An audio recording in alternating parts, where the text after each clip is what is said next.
धर्म, आस्था और संस्कृति के महाकुंभ के लिए तीर्थों के राजा प्रयागराज तैयार हैं और किसी भी ऐसे आयोजन की सफलता उस मौजूदा सरकार की नीतियां, उनकी तैयारियां और उनकी इच्छा शक्ति पर निर्भर करती है।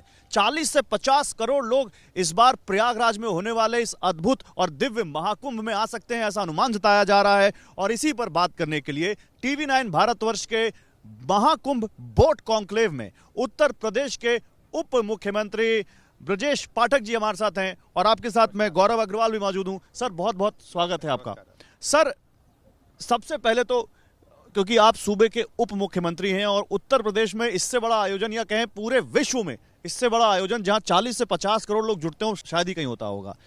क्या लगता है आपको, कितने तैयार हैं आप सरकार के तौर पर और यहाँ महाकुंभ कराने को लेकर? देखिए, महाकुंभ का आयोजन अद्भुत, अलौकिक और पूरी दुनिया के लिए कौतूहल का विषय है।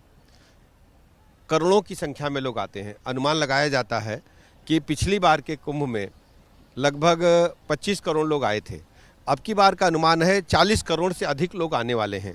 इंफ्रास्ट्रक्चर की दृष्टि से बहुत बड़ी तैयारी हमने की है। पिछली बार का जो कुंभ था वो 3200 हेक्टेयर क्षेत्र में था। अब की बार 4000 हेक्टेयर के क्षेत्रफल में हम लोगों ने इसको बनाया हुआ है। इसमें बड़ी संख्या में, दर्जनों की संख्या में टेम्परेरी ब्रिजेज और हमारे सड़कें, इसके अलावा इंफ्रास्ट्रक्चर के लिए जैसे इलेक्ट्रिफिकेशन है, जो सीवर का निकासी है उसके लिए पाइपलाइन डाली गई है। शुद्ध पेयजल के लिए हमने सभी जो हमारे पंडाल हैं उनको शुद्ध पेयजल के लिए पाइपलाइन हमने डाला है जी। इसके अलावा स्वास्थ्य की दृष्टि से भी बड़ा काम हमने किया है। 100 बेड का एक अस्पताल, केंद्रीय अस्पताल बनाया है और सभी सेक्टरों में एक एक अस्पताल 20 बेड का। इसके अलावा अरैल और झूसी जो प्रवेश और निर्गम के क्षेत्र हैं वहाँ पर भी हमने 20 बेड का एक अस्पताल बनाया हुआ है।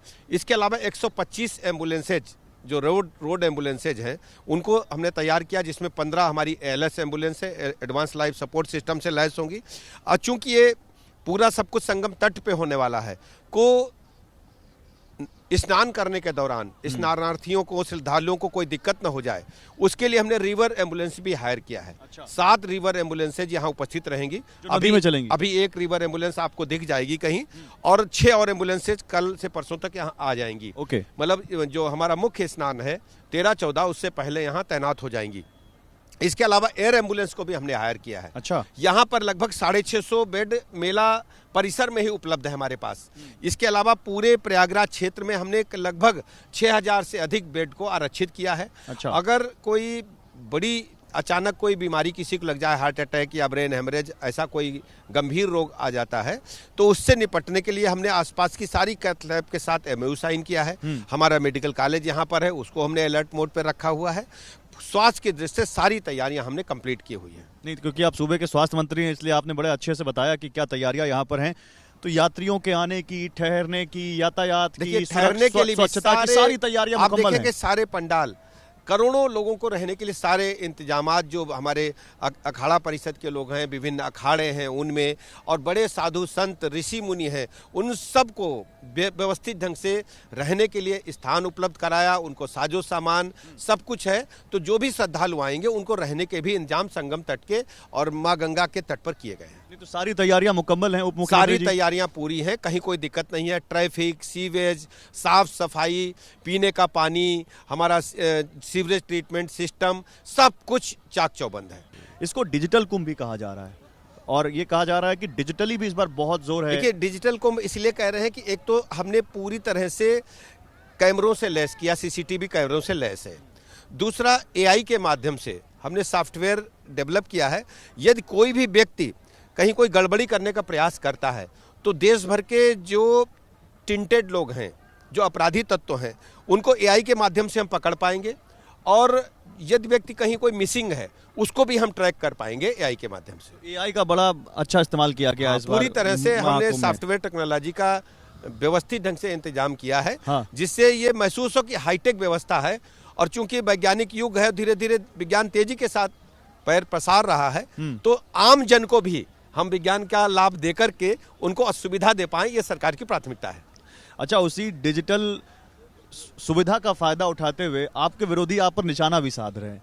अखिलेश यादव ने ट्वीट किया, कई ट्वीट किए उन्होंने, लेकिन उन्होंने एक ट्वीट जो किया और एक सवाल उठाया वो ये कि आप लोग महाकुंभ का निमंत्रण क्यों दे रहे हैं लोगों को? वो कह रहे हैं कि ये तो आस्था का विषय है, जिसकी आस्था समाजवादी पार्टी के मुखिया को ये जानकारी नहीं है। हमारी सनातन संस्कृति में है। आप पुराण देखिए, उपनिषद देखिए या कोई दृष्टांत पुराना देखिए, जब कोई ऋषि मुनि महात्मा राजा या कोई इस प्रकार का बृहद स्तर पर आयोजन करते थे तो एक दूसरे में खुशियां बांटने के लिए हम मिलते थे और उनको कहते थे आइए। और चूंकि उत्तर प्रदेश में हो रहा है, उत्तर प्रदेश में प्रयागराज हमारी आध्यात्मिक राजधानी है, यहाँ हो रहा है, तो हमारी जिम्मेदारी बनती है कि हम व्यवस्था के नाते उनको हम आमंत्रित करें। पूरी दुनिया के धर्मावलंबियों को, सनातन धर्म मानने वालों को और दुनिया में जिसको भी ये अद्भुत अलौकिक नज़ारा अपने चक्षुओं से देखना है, आए और दर्शन करें। हमने समाजवादी पार्टी, कांग्रेस सहित सभी लोगों का आह्वान किया है कि सब लोग आह्वान किया है, या अखिलेश यादव जी को, जैसे आप हर जगह पर्सनली निमंत्रण दे रहे हैं, अखिलेश यादव जी को भी निमंत्रण भेजा है? हमने प्रभु रामलला के भव्य मंदिर लोकार्पण के समय भी सभी को आमंत्रित किया था और प्रयागराज में महाकुंभ के अवसर पर सबको आमंत्रित किया है।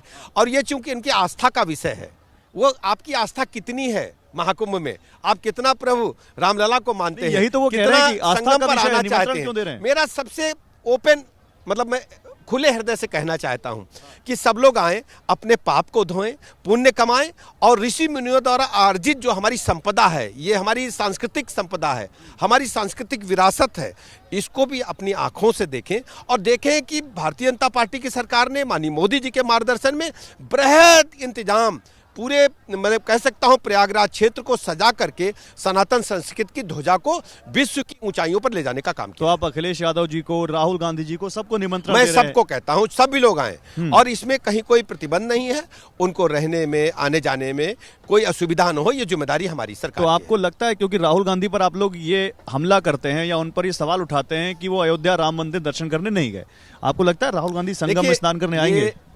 कांग्रेस के नेता लोग, राहुल गांधी जी खासकर, जब आवश्यकता होती है उस प्रकार का रूप रख लेते हैं। जब चुनाव आता है तो आप मंदिर मंदिर उनको देखेंगे और वैसे वो किस धर्म को मानते हैं ये उनका विषय है, लेकिन हमने कोर्ट पर जनेऊ पहने उनका फोटो देखा है।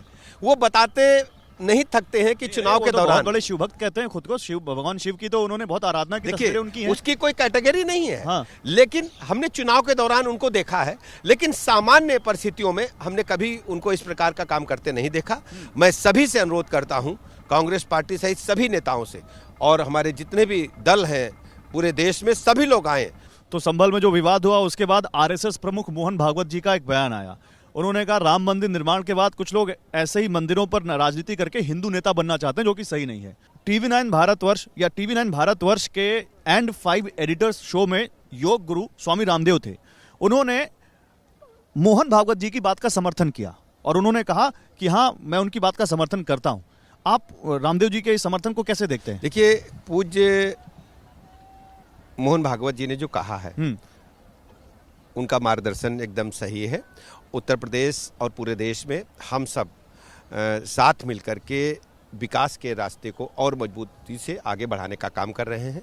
आज उत्तर प्रदेश के इंफ्रास्ट्रक्चर की चर्चा होती है। 17 से पहले जो बीमारू राज्य था, 17 से पहले जो पिछड़ा राज्य कहा जाता था, आज उत्तर प्रदेश पूरे देश में इंफ्रास्ट्रक्चर के मामले में नंबर 1 पर जा रहा है। सर्वाधिक एक्सप्रेसवेज हमारे पास हैं जी। 6 एक्सप्रेसवेज बनकर के तैयार हैं, 6 अभी पाइपलाइन में, शीघ्र उनका लोकार्पण होने वाला है। और रेल नेटवर्क को माननीय प्रधानमंत्री जी ने बेहतर से बेहतर बनाने का काम किया है। क्योंकि ब्रजेश जी देखिए, हम लोग अब संगम में पहुंच गए हैं। संगम यानी जहां पर गंगा, यमुना, सरस्वती का, त्रिवेणी का संगम, 3 नदियां जहां पर आकर मिलती हैं, वहां पर कहते हैं यमुना का पानी अलग हो जाता है, गंगा का पानी का रंग अलग हो जाता है और वो दिखता भी है। आप देखिए, वो दिख रहा है। हाँ, वो दिख रहा है। जो काला सा रंग आपको दिख रहा है, वो जमुना जी हैं जी। और इधर ये आप देख रहे हैं जो थोड़ा उज्जवल जल है, ये माँ गंगा है जी। और दोनों जल में साफ अंतर आपको दिख रहा है। हाँ। ये ईश्वर की माया है कि जल मिल रहे हैं। हाँ। लेकिन दोनों का रंग अलग आपको दिख रहा है। ये प्रकृति की अद्भुत छटा यहाँ पर आपको दिख रही, कैमरे में भी आप नजर डालेंगे तो एक काले रंग का लगभग जल दिख रहा है जी। और दूसरा ये देखिए, थोड़ा डार्क कलर है, ये थोड़ा सा हल्का कलर है। ये सब प्रभु की इच्छा है और ये अद्भुत नजारा है जो शायद ही कहीं देखने को मिले। दर्शक, और ये जो माँ गंगा है और उधर माँ जमुना जी दिख रही हैं। हाँ। और वो जो आप देख रहे हैं वो किले के अंदर, वहां पर सरस्वती कूप है। हाँ। माँ सरस्वती विलुप्त हो गई हैं, लेकिन कूप में अभी वहां पर जल है जो यहाँ पे आता है, जो यहाँ पर आता है। हाँ। आप दर्शकों को वहां जाकर के दिखा सकते हैं कि बिल्कुल, सरस्वती बिल्कुल कूप में माँ सरस्वती भी वहां उपस्थित है। बिल्कुल दिखाएंगे। और जो हमारे दर्शक इस वक्त टीवी पर हमें देख रहे हो या अपने मोबाइल फोन पर देख रहे हो या अपने लैपटॉप पर देख रहे हो और संगम किसी कारण से नहीं आ पा रहे हो, तो उनको टीवी9 भारतवर्ष इस वक्त संगम का यहाँ साक्षात दर्शन कराता हुआ आप देख सकते हैं। उप मुख्यमंत्री ब्रजेश पाठक जी हमारे साथ हैं। ब्रजेश जी, लेकिन इसी जल के ऊपर शंकराचार्य अभी मुक्तेश्वरानंद कह रहे हैं कि भाई 40 करोड़ लोगों के, अब क्योंकि स्वास्थ्य मंत्री भी, वो कह रहे हैं स्वास्थ्य के साथ खिलवाड़ किया जाएगा। एनजीटी की रिपोर्ट कहती है कि ये आचमन लायक भी नहीं है। नहीं, पूरी व्यवस्था है, जल आचमन लायक है। हाँ। हम लोगों ने स्वयं आचमन किया है और हमारा जो सिंचाई महकमा है पूरी तरह से मॉनिटरिंग करके आवश्यकता अनुसार जल को यहाँ पर व्यवस्थित ढंग से पहुंचाने का काम कर रहा है। कहीं कोई समस्या नहीं है। नहीं, तो जब वो एनजीटी की रिपोर्ट आई थी उसके बाद आप लोगों ने देखिए जल उसके को बाद स्वच्छ करने के लिए क्या उसके किया? बाद जल को स्वच्छ करने के लिए जो आपने देखा होगा ड्रेजिंग की गई। जी, जी। पहले 2 धाराएं थी, 2 धाराओं को 1 धारा किया गया। उस पर भी सवाल उठा दिया अखिलेश यादव ने, उसमें बाद में, लेकिन पहले आप ये बता दीजिए। देखिए, लोगों को शुद्ध जल मिले, इसके सारी व्यवस्थाएं की गई हैं। हाँ। और कहीं कोई समस्या नहीं है। वो जो चल रहा है वो काम, वो उसी की आप बात कर रहे हैं, ड्रेजर हाँ, से जिस तरह वो से हटाया आप गया, देख रहे हैं टापू ना, समतल उसको- किया गया। हाँ, समतल करके और हाँ। व्यवस्थित जल को पहुंचाने का काम किया गया है। अच्छा, उसको अखिलेश यादव कह रहे हैं कि ये पर्यावरणीय अपराध है। नहीं, इस प्रकार का प्रश्न चिन्ह लगाना मुझे लगता उचित नहीं है इतने बड़े भव्य आयोजन में। देखिए, याद करिए उस समय जब ऋषि मुनि कोई यज्ञ करते थे तो कोई न कोई आकर के दुष्टात्मा उसमें विघ्न डालते थे। आप तो अखिलेश मैं जी ईश्वर को दुष्टात्मा कह रहे हैं। मैं बिल्कुल नहीं कहता हूं, मैं ईश्वर से प्रार्थना करता हूं कि सभी को सद्बुद्धि दे और ये महाकुंभ हमारा सकुशल, व्यवस्थित, सुंदर, संपन्न हो और अलौकिक हो, दिव्य हो और सब लोग आए, अपना पुण्य कमाएं और पाप को धोएं। एचएमपी वायरस को लेकर कुंभ में भी कोई तैयारी है क्या? देखिए, अभी कोई ऐसी पैनिक जैसी स्थिति नहीं है। हाँ। जितना मीडिया में आ रहा है, तो मैं आपके माध्यम से अपने प्रदेश के लोगों से कहना चाहता हूं, कहीं कोई दिक्कत नहीं है। ये हल्का सा सर्दी जुकाम जैसा है जो 3 दिन में ठीक हो जाता है, प्रायः बच्चों में पाया गया है और कोई पैनिक जैसी स्थिति नहीं है। हर स्थिति से निपटने के लिए सरकार ने इंतजाम किया है। आखिरी सवाल है मेरा, 3 नाम मैं अगर पूछूं, क्योंकि अखिलेश यादव कह रहे हैं कि मैं तो पुण्य की प्राप्ति करने जाऊंगा, सरकार अपने पाप धोने जाएगी। 3 नाम मैं पूछूं जो आपको लगता है कि भारतीय राजनीति में जिनको संगम में स्नान करने की सब, अच्छा इधर देख लीजिए, पहले इधर देख लीजिए, आपके प्रशंसक मुझे रोक रहे हैं। जय श्री राम के नारे लगा रहे हैं।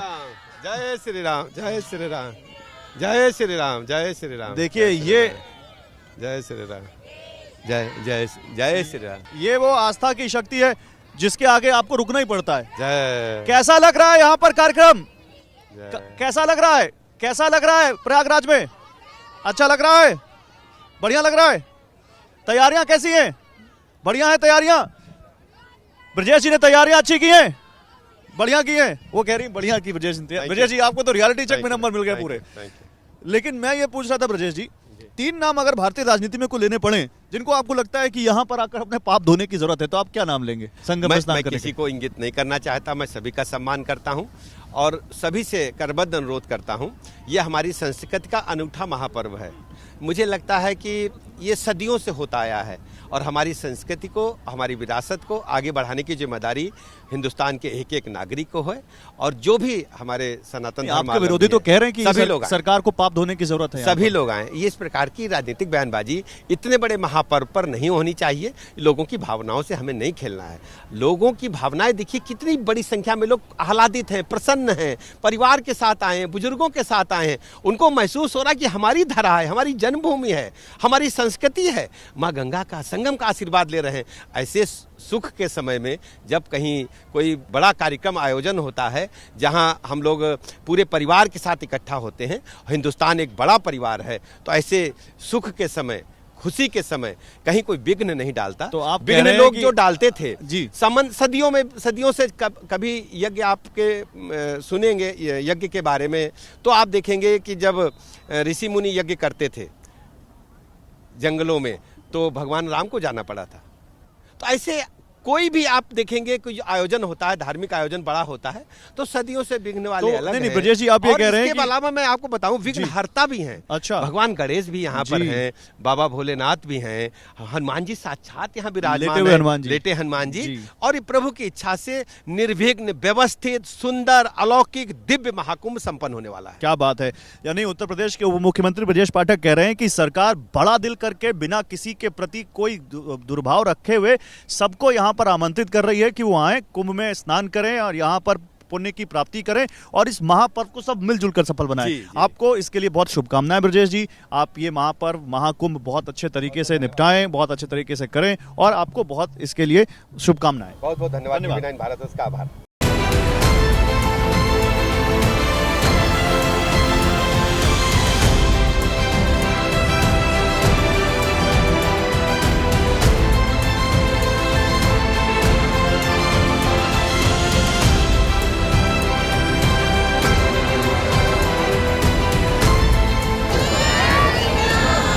जय श्री राम, जय श्री राम।